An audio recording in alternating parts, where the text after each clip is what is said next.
우리한테 조금 유명하고 익숙한 가수 주현미 씨가 탤런트 최수종 씨의 아내로, 연기자 중에 강래연 씨, 한국에서 굉장히 유명한 스타 셰프 이연복 씨.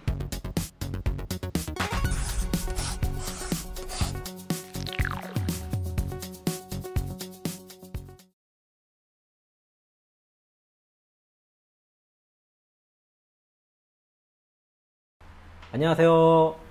중국 현지에서 중국의 상황을 보다 합리적이고 객관적으로 전달드리고자 노력하는 다문화 가정의 차코페페입니다. 먼저 저희 영상을 시청해주신 모든 분들께 진심으로 감사드립니다.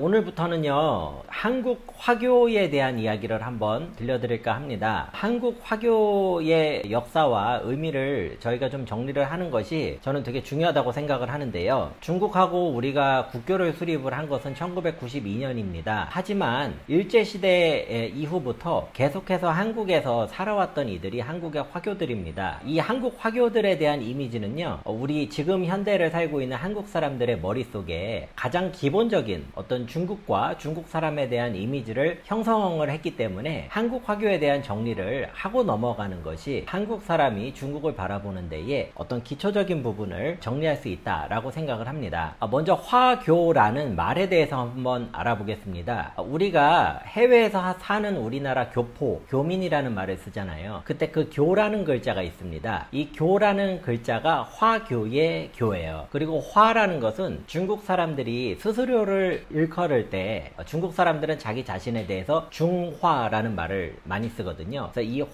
화라는 말을 쓰면은 중국 사람이라는 뜻을 갖게 됩니다. 그래서 화교라고 말을 하면은요, 중국 사람인데 중국 사람이 본인의 국적을 유지를 한 상태로 해외에서 살고 있는 일종의 교민 상태를 의미를 합니다. 예를 들어서 한국 사람이 한국 여권을 가지고선 해외에서 살고 있다라고 한다면은요, 이것을 굳이 중국어식으로 얘기를 하면은 이거는 한교라고 말을 한치아오라고 말을 할 수가 있습니다. 중국어식으로는 약간 이런 느낌이 되겠습니다. 가끔 화교라고 하면은 무슨 종교 집단인 줄로 아시는 분도 계시는데요. 종교하고 아무 상관이 없는 개념이고요. 화교와 비슷한 뜻으로 사용되는 언어 중에 화인, 화렌, 화인이라는 말이 있습니다. 이것은 무슨 말이냐면요, 중국 사람이 자기 국적을 유지를 한 상태로 해외에서 살면 화교라고 하는데요, 국적을 그 나라로 바꿔버린 겁니다. 그러면은 이제 이 사람은 해외에 있는 화인이라고 말을 하고요. 그렇게 국적이 바뀐 상태에서 자손들이 계속 나오면서 그 자손들도 이제 그 국적이 해외 국적을 가지게 될 거잖아요. 중국이 아닌. 그러면 그 사람들을 화예, 화이, 후예할 때 예자입니다. 화예라고 부릅니다. 그리고 조금 안 좋은 말인데요, 그런 어떤 화인이나 화예 중에서 아예 정체성까지 완전히 그 해당 나라에 흡수가 돼버린 경우, 주로 이제 미국이나 뭐 캐나다 이런 쪽에서 이런 말을 쓰는데요.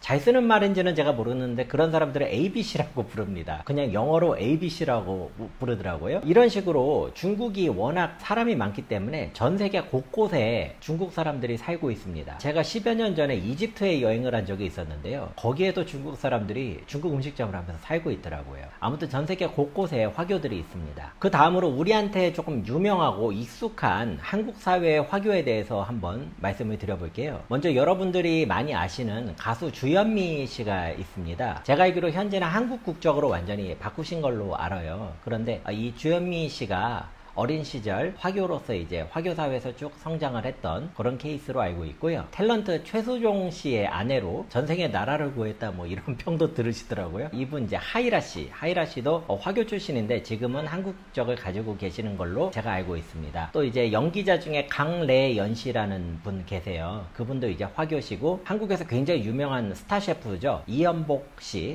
씨도 화교 출신인데 지금은 국적을 한국으로 바꾸신 걸로 제가 알고 있습니다. 우리나라 그 중화요리계의 탑스타라고 하실 수 있는 여경래, 여경옥 형제, 이 두 분 같은 경우에도 대표적인 화교 출신의 한국에서 활동을 하시는 분들이 되겠습니다. 동시에 이 한국 화교 중에 저도 이것이 확실하지는 않은데요, 60년대인가 70년대에 미스 유니버시티라고 하나요? 세계 그 미인 대회에서 1등을 한 분이 한국 화교 출신이었다고 하더라고요. 나중에 제가 또 말씀을 드리겠지만 한국 화교 분들은 일단 중화민국 한국의 여권을 많이 사용을 하시는 편입니다. 그래서 아마 그때 한국으로 카운팅은 안 됐던 것 같은데요. 이분들이 이제 산동성에서 오신 분들인데, 산동성이 미인이 한번 나오면은 진짜 나라를 대표할 정도로 대단한 미인들을 배출을 하는 편이거든요. 그러다 보니까 이제 그런 역대급 미인분들이 한국 화교 사회에서도 많이 나오셨던 게 아닌가, 이런 생각도 해봅니다. 중국이 화교가 나오는 지역이요, 대표적인 지역이 몇 가지가 있습니다. 첫 번째가 이제 광동성이에요. 광동성은 옛날에 이제 황비용이라는 영화에 나왔던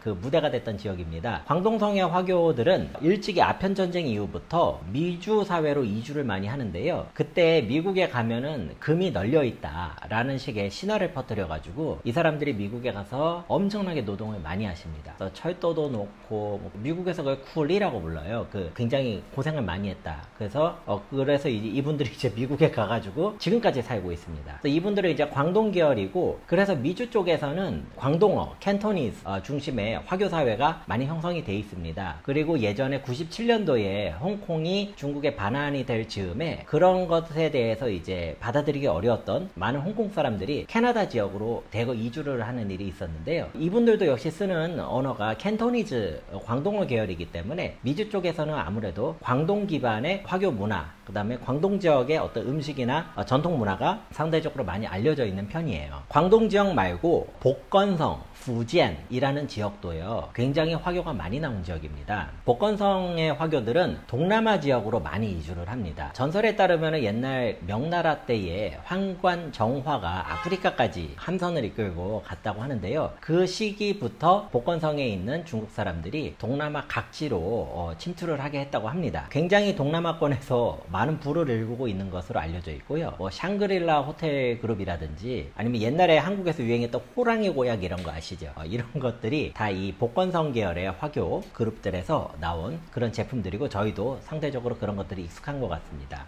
마지막으로 하나 말씀을 드리고 싶은 게 중국 산동성입니다. 중국 산동성에서는요, 중국 산동성 화교가 한국과 일본으로 많이 온 것 같습니다. 그래서 한국의 이제 화교 분들 하면은 한 90% 이상이 자기 조상과 고향이 산동성인 경우가 많았어요. 그래서 산동성 출신의 화교들은 한국과 일본 쪽에 많이 와 있다, 또 이렇게 보실 수가 있습니다. 조금 재밌는 게요, 예전까지만 해도 중국에서 중국 국적을 가지고 해외에서 살고 있는 사람을 화교라는 말로 표현을 했었어요. 그런데 지금은 그런 표현을 거의 쓰지 않습니다. 지금은 그냥 중국인이라고 합니다. 자기 본인의 스스로를, 정체성을 중국인이라고 해요. 그 이유가 제 생각에는 교통과 통신이 너무 편해지다 보니까 마음만 먹으면 중국을 계속 왔다 갔다 하게 된 거죠. 지금 이제 코로나 때문에 조금 이동이 어렵지만요. 그러다 보니까 굳이 화교라는 표현을 쓰는 일이 없어지는 것 같아요. 그래서 한국 사람이 화교라는 말을 들을 일이라는 건 90% 이상이 약 100년 전에 중국 산동성 지역에서 건너왔던 중국 사람들, 그리고 이 사람들이 냉전 시기를 거치면서 대만을 기반으로 한 그 새로운 아이덴티티를 얻게 되시고요. 그리고 이분들이 새로운 어떤 그 대만 국적이라는 것을 가지고 한국에서 쭉 살아왔던 이분들과 그 가족분들을 통상 화교라고 한국 사회에서는 이해를 하실 수가 있습니다. 조금 다른 개념으로 92년도 국교 수립을 하고 나서 중국 동북지방에서